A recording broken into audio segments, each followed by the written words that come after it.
Photocentric's quest for innovation has underpinned every aspect of our business's development.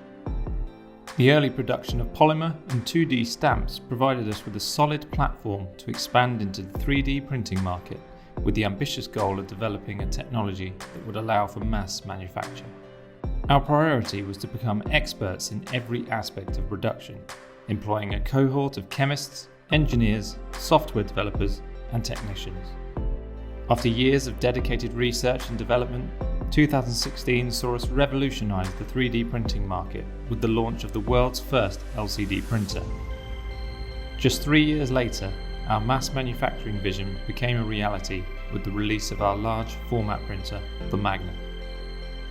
The COVID-19 pandemic has accelerated our development in the mass manufacturing of 3D parts, where we supplied millions of PPE items to the NHS using our ever-expanding farm of printers.